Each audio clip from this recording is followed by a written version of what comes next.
Salam saudara yang terkasih di dalam Tuhan Yesus. Bagaimana kabarnya hari ini? Tentu luar biasa, karena kita punya Allah yang luar biasa. Kembali kita akan belajar kebenaran firman Tuhan di dalam Yakobus, pasal yang pertama, ayatnya yang ke-13 sampai 15. Demikian bunyi firman Tuhan.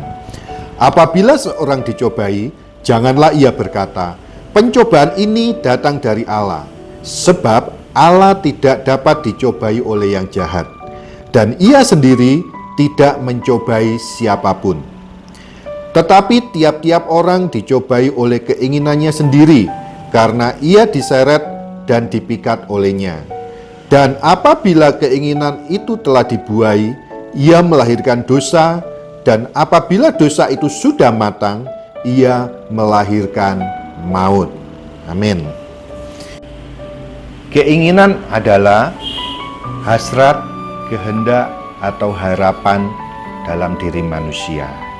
Dan firman Tuhan mengingatkan kita jelas bahwa ayat 14 dikatakan tiap-tiap orang dicobai oleh keinginannya sendiri karena ia diseret dan dipikat olehnya. Ada sesuatu yang besar dalam hidup manusia, yaitu mempunyai keinginan yang kuat. Namun firman Tuhan mengingatkan jangan sampai kita dikuasai oleh keinginan kita sendiri.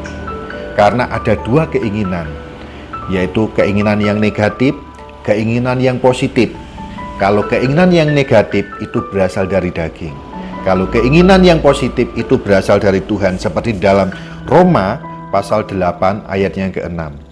Karena keinginan daging adalah maut, tetapi keinginan roh adalah hidup dan damai sejahtera.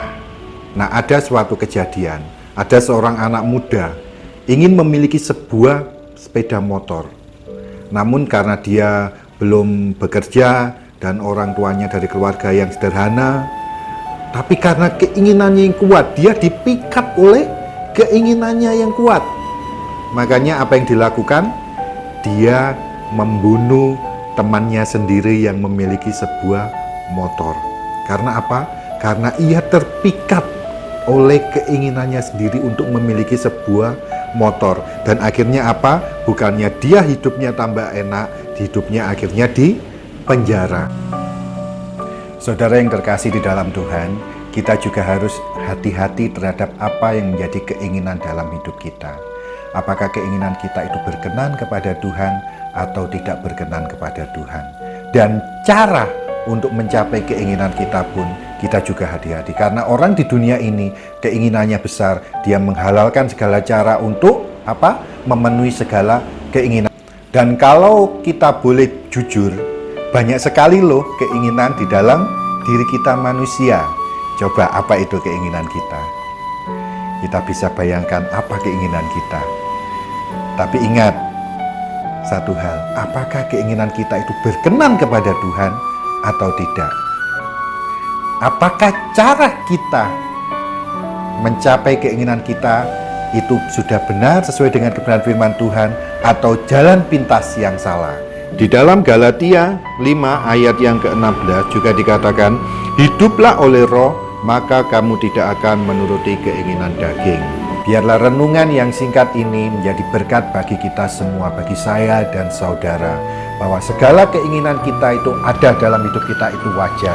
Tapi biarlah hidup kita taklukkan di bawah pimpinan Roh Kudus, sehingga apa keinginan kita bukan dihasilkan oleh keinginan daging, tetapi keinginan roh, karena kita dipimpin oleh roh. Anak-anak Tuhan selalu dipimpin oleh Roh Kudus. Tuhan Yesus memberkati.